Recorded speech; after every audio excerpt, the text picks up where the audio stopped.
G'day folks. Well, I realised I've missed a few opportunities to update on the injection moulding machine teardown. I thought I'd actually taken footage when I was starting to dismantle this top section and the guide rods and things, but I didn't, so yeah, as you can see it's missing. It's all in pieces on the floor. I've got some 50mm thick steel plate that's been cut out with guide bushings in it. There's one of the rods. I did show the disassembly of the guard and everything in the last video, but basically I think we stopped just before I got the control cabinet off. So I think you missed a little bit, but again you can sort of see what's happened anyway. Haven't gone too far. This is all free now. This is just sitting on top of the chassis. That can all be lifted out and removed. I've been trying to get the nozzle off, but it is well and truly rusted on there, such is the way with PVC and its chlorine smoke emission, that sort of stuff. Rusts things, it damages things. That's why this machine has so much rust on the tie bars and everything, and the chrome's coming off. They're a bit rough from constant PVC use. It'll be interesting to see what the surface of the screw is like. These lines are all loose and draining out. I'm basically doing the mortician thing and draining bodily fluids before doing anything further with the corpse, because at this stage there's no going back. That's a pilot valve I've taken off. I'm taking some of the plugs out of the valve body. I want these fittings and things. I'm hoping they will thread straight into well, hopefully industry standard connections.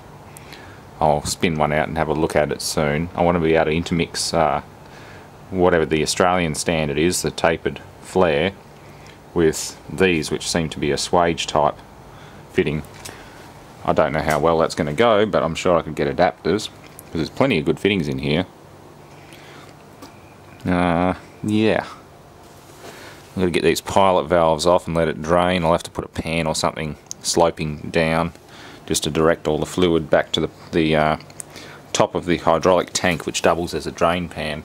I've removed every second bolt, so excess fluid can flood back to the tank, and I'll just suck it out with the suck drum when I'm done with it.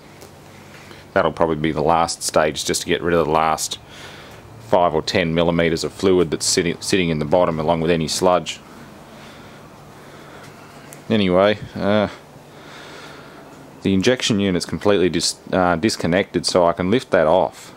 I can lift that off with the crane and move it, but I'm wondering if I should take that off first, because that'll make the whole thing very front heavy, and I've only got polyethylene skids under those supports there. I mean, there's a ton of weight in the back there with all of that, so the chances of it trying to tip forward are minimal, and it'll only go so far, about that far, so I don't think it'll really matter if I lift the injection unit off and actually make a trolley for it. That's what it needs. It needs a trolley. It needs to be mounted on something. I've got an old steel table frame outside, but I don't think the old 20 by 20 by 1.6mm thick steel tube will handle it without some serious work. But I do want to keep this in one piece and try and demonstrate it. It's a nice little extruder come injection moulder barrel. Yeah, it'll live down here for the time being. I'll put these engines out in the carport, tuck some things away and hide it, and yeah, we're going to run out of room real quick. Pull that TV to bits eventually.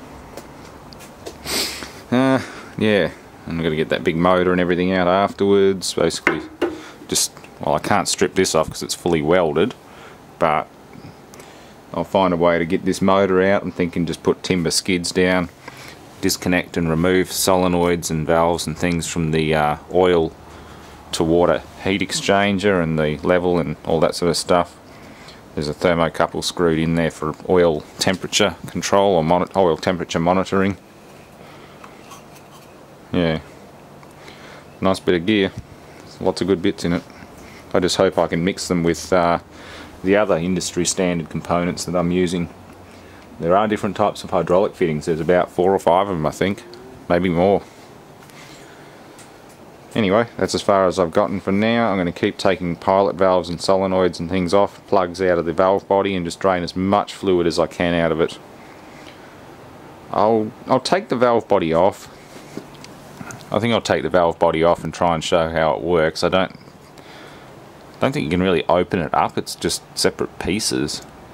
Somewhere there's going to be a way of getting the main valves out, but I don't know how. It's not like it's in several pieces. You can't just open it up and split it in two and show all the valves and the workings of it. It's really tricky. Those look like pressure transducers or something there. Not sure what they do. I'm guessing they're transducers. They've got 4 pins on them. Yeah, very neat. That's a nice little valve block up there. That's the accessory valve that operates any external accessories or core cylinders and things that you might install on a die. So that just comes off as a complete unit, and it can be used wherever. So that's definitely a keeper. The other pilot valves and things I might just sell. I'll put them all together in a box and sell them. They're completely useless without the rest of this valve body, which weighs an absolute ton. I'm not going to be putting that in a post box and selling it, but either way most of its components will be reused. Probably not by me, but by somebody else. I'm sure there's guys out here with these things that want spare pilot valves and other parts that are consumable and do break. They do wear out. Yeah, pretty good. Anyway, it's about enough rambling on that one. Thanks for watching. It's going to be one of those quiet nights, I think. I don't think I'll go much further than that, apart from taking some more plugs and valves off. You won't miss much. Oh, maybe. I'll look at how I'm going to get the injection unit off. I don't have scales, so I don't know what it weighs. All I know is it's bloody heavy. It's really heavy. Thanks for watching.